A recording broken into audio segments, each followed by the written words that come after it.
Thank you very much, Mr. Chairman. Thanks for holding this hearing. Mr. Rittner, let me start with you. You're with Intel, right? Yes, that's correct. We've been asking questions about Russia. Let me just ask you a question or two about China, if I could. Why is it that your company is investing so much in China, particularly in Chinese artificial intelligence and semiconductor startups? Yeah, China is the second largest economy in the world. Any proceeds that we actually make in China, we reinvest back into the U.S. so that we can contribute to U.S. leadership. Well, wait a minute. So you're telling me it's good for the United States that you are investing billions of dollars in Chinese artificial intelligence? Let me just read you from a Financial Times article. Intel's venture capital arm has emerged as one of the most active foreign investors in Chinese artificial intelligence and semiconductor startups at a time that the chip maker is receiving billions of dollars from Washington to fund a technological arms race with Beijing. Is the money that you're getting from the United States government enabling your investment in China? At this point, we have not received money from the United States, but the money that we're to receive is invested entirely in the United States to grow semiconductor manufacturing. You have 43 China-based technology startups. Since your venture fund was launched in the early 1990s, has invested in more than 120 Chinese groups, including their data provider Crunchbase. I'm still quoting from the FT article. You've continued to back fledgling Chinese companies, even in the past year, even as many American companies have exited the market, the Chinese market that is, under pressure from U.S. authorities. It just seems strange to me that you're spending so much money, even as you're set to receive billions of dollars. By the way, I can't believe that you get no money from Washington, D.C. I find that hard to believe. But why is it that you are continuing to double down on the Chinese market? I mean, is this a good thing? Is it a good thing for Intel to be investing in Chinese artificial intelligence? I mean, they're our chief competitor. The reason for our investment, Senator, is that there are unique characteristics, technologies that we can leverage so that we can build the greatest products here in the United States.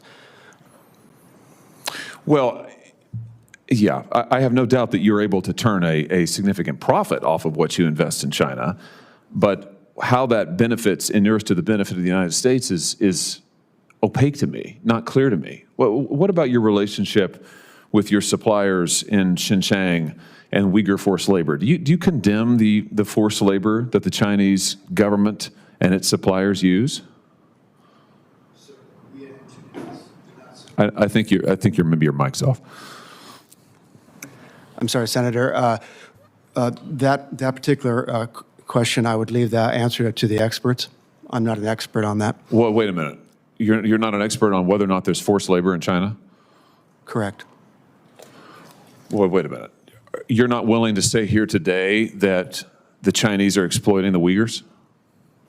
I would leave that answer to that question to the experts. Does it take an expert to know that there's slave labor in China? The Uyghurs are enslaved. Do you know who the Uyghurs are? I do. Okay. So are you willing to say that what the Chinese authorities are doing to the Uyghurs is wrong? Sir, I'm not an expert to be able to make that case. Good Lord.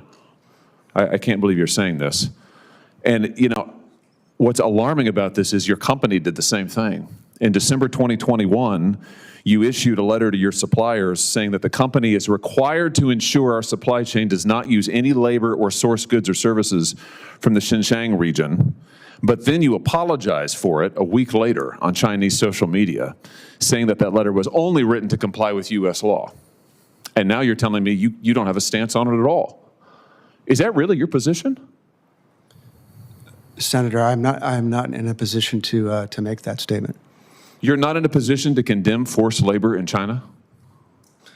I would condemn forced labor. I'm not an expert to be able to weigh in on whether China is engaging in such actions. You have billions of dollars of investments in China. You are investing in Chinese artificial intelligence. You are investing in Chinese semiconductors. You are making who knows how much money in China, but you won't say that the Uyghurs being exploited is wrong? What is wrong with you people? That's not a rhetorical question. I can't believe I'm hearing this. Personally, I believe that slave labor is wrong, yes. Personally, well, good. Well, I'm glad we've gotten that far. Now, why is your company associating itself with it?